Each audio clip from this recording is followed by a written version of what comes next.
नमस्कार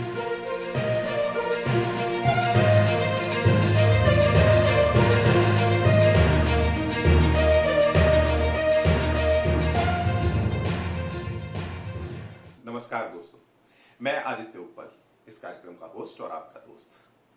जैसा कि आप जानते हैं कि शख्सियत के इस कार्यक्रम में हर एपिसोड में हम आपकी मुलाकात करा रहे हैं एक नई शख्सियत से, ऐसे समाज सेवी, ऐसे नेताओं से जिनके बारे में आप अक्सर कुछ ना कुछ पढ़ते रहते हैं, सुनते रहते हैं और टेलीविजन पर देखते रहते हैं। तो आज ऐसी ही एक शख्सियत से हम आपको रूबरू कराने जा रहे हैं जिनका नाम है श्री अतुल द्विवेदी जी। ये मां पथराई देवी सेवा समिति के अध्यक्ष हैं, कानपुर उद्योग व्यापार मंडल में महामंत्री हैं, कानपुर लोहा व्यापार समिति के अध्यक्ष हैं और भी कई पदों पर ये विराजमान हैं। बहुत बड़े समाज सेवी हैं। तो आइए उन्हीं से मिलते हैं और उनकी जुबानी सुनते हैं वो इस वैश्विक महामारी कोरोना को लेकर के क्या कहना चाहते हैं, किस तरीके से वे समाज में सेवा के कार्यों में लगे हुए हैं और किस तरीके से वो व्यापारियों की आवाज, आम जनमानस की आवाज को लेकर के सरकार तक पहुंचाना चाहते हैं। आइए मिलते हैं श्री अतुल द्विवेदी जी से। अतुल जी, आपका इस शख्सियत कार्यक्रम में बहुत बहुत स्वागत है। आप मां पथराई देवी सेवा समिति के अध्यक्ष हैं और मां पथराई देवी सेवा समिति जिस तरीके से काम कर रही थी पिछले दिनों और आज भी कर रही है, वो वाकई बधाई के पात्र हैं। मैं आपसे बस एक आग्रह करूंगा, ये अगर थोड़ी देर के लिए अपना मास्क हटा लेंगे तो हमारे दर्शक आपको रूबरू देख भी पाएंगे। बहुत बहुत धन्यवाद। क्या आप थोड़ा सा बताएंगे कि किस तरीके से आप इस समिति के तहत कार्य कर रहे थे और आपने इस लॉकडाउन के पीरियड में क्या क्या काम किए हैं? मां पथराई देवी सेवा समिति लगभग सन 2011 में हमारे द्वारा रजिस्टर कराई गई थी। इससे हम लोग कई सामाजिक कार्य करते रहे, गणेश महोत्सव वगैरह कार्यक्रम या इसके अलावा कहीं भी कोई भी सोशल कार्यक्रम हुए इस संस्था के माध्यम से करते रहे हैं। वर्तमान में 22 तारीख को जनता कर्फ्यू हमारे प्रधानमंत्री जो लगाया गया, जनता कर्फ्यू के बाद 23 तारीख से हम लोगों ने एक प्रयास किया कि अगर आज बंद है और कल भी बंद रहा तो किस तरह से जो जरूरतमंद लोग हैं वो भूखे ना रहें।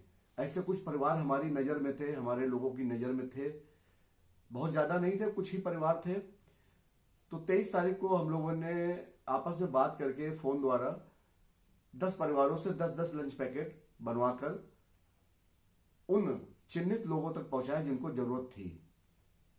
23 तारीख को किया, 24 को किया, फिर लॉकडाउन की घोषणा हो गई। तो 24 को पहले दिन 23 को करीब 100 पैकेट, 24 तारीख को 200 से 250 पैकेट घरों से द्वारा कलेक्शन करके हम लोगों ने जरूरतमंदों तक पहुंचाए।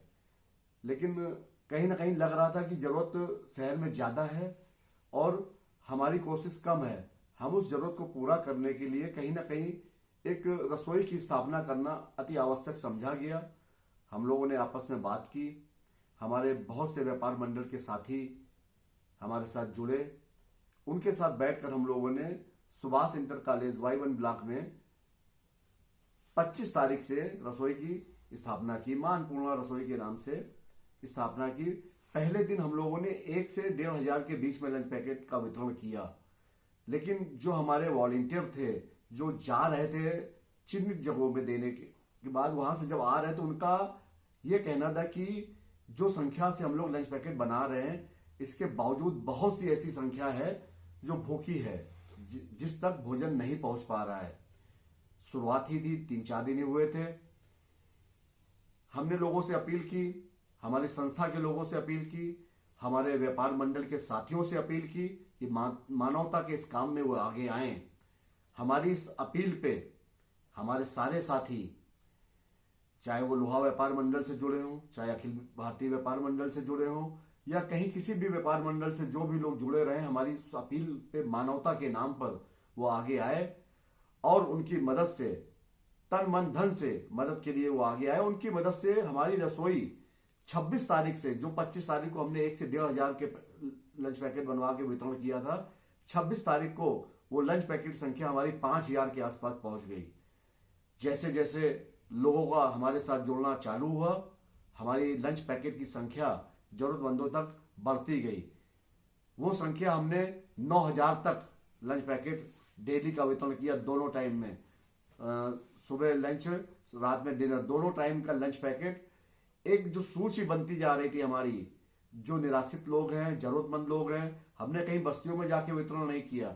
दोनों टाइम एक हमारी वॉलंटियर हमारे लिस्ट बना रहे थे कि यहाँ यहाँ पर जरूरत है, उसके हिसाब से वो भोजन पैकेट वहां तक पहुंचाए जाते थे।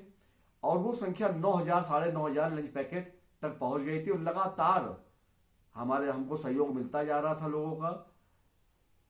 उस सहयोग के माध्यम से टोटल हमने 23 तारीख से लेके 14 तारीख तक हमारा संकल्प था।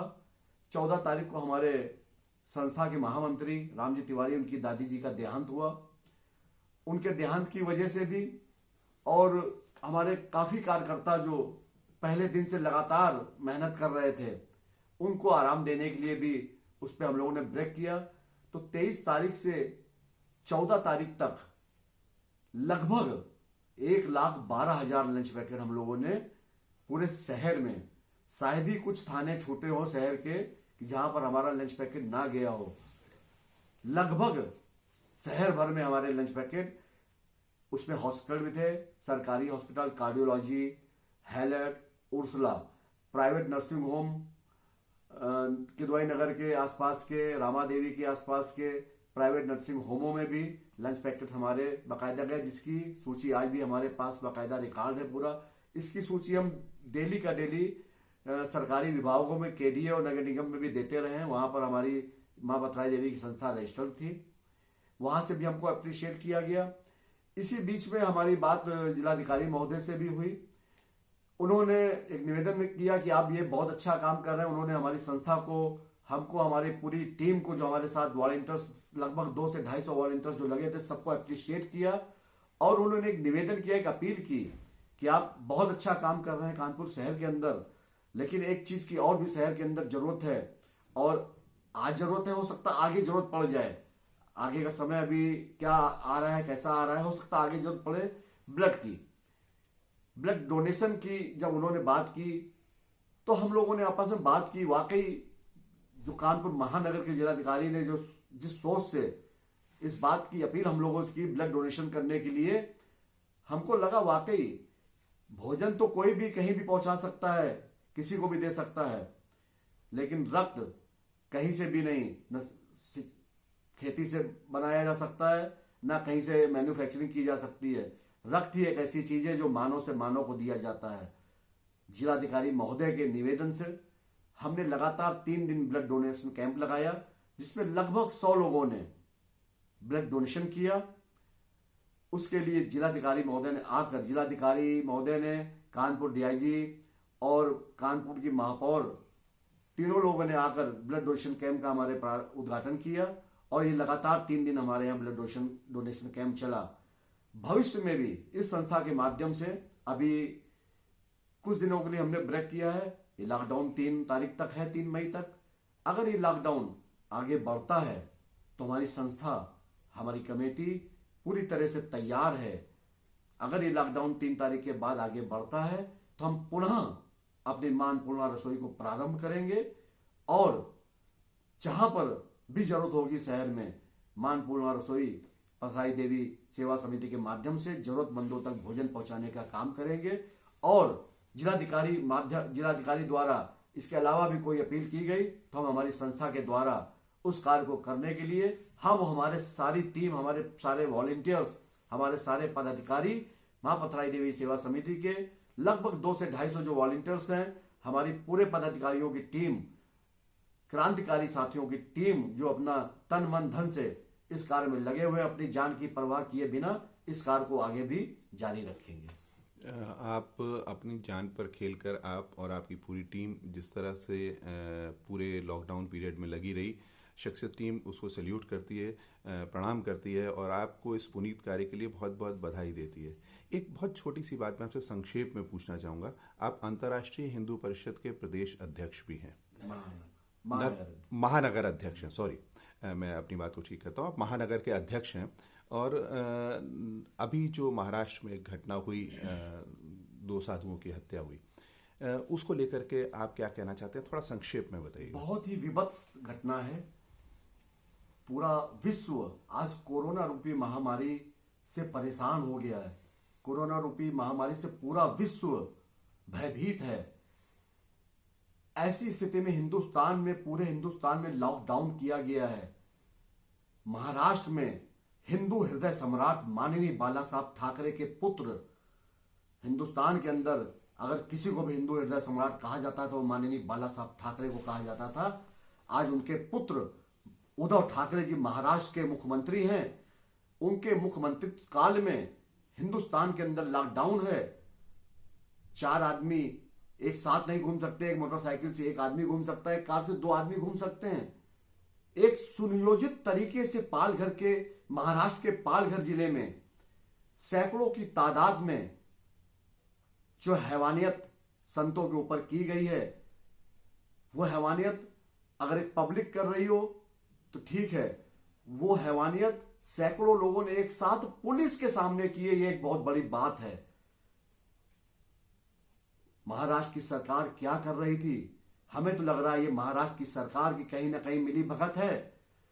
सरकार पुलिस होने के बावजूद किसी तरह की कोई कार्रवाई वहां नहीं की। पुलिस की गाड़ी के अंदर बैठे हुए संतों को मारा गया है, जान से मारा गया है।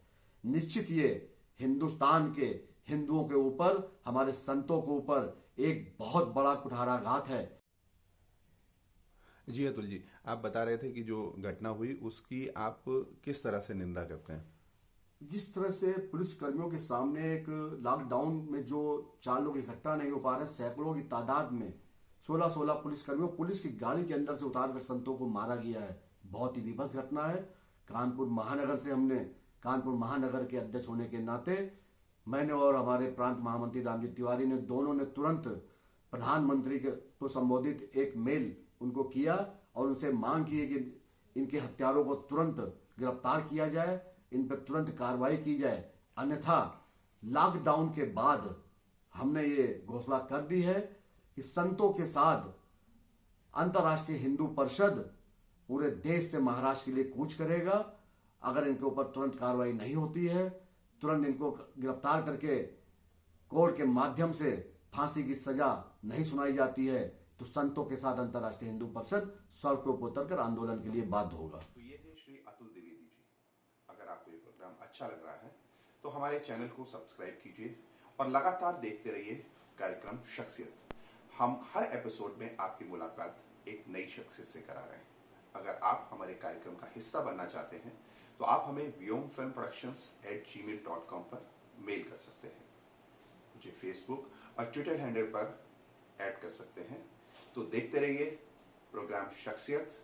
घर पर रहिए, सुरक्षित रहिए, लॉकडाउन के नियमों का पालन करिए और सामाजिक दूरी को बरकरार रखिए। अगले एपिसोड में आपसे फिर भेंट होगी, तब तक के लिए इजाजत दीजिए। नमस्कार।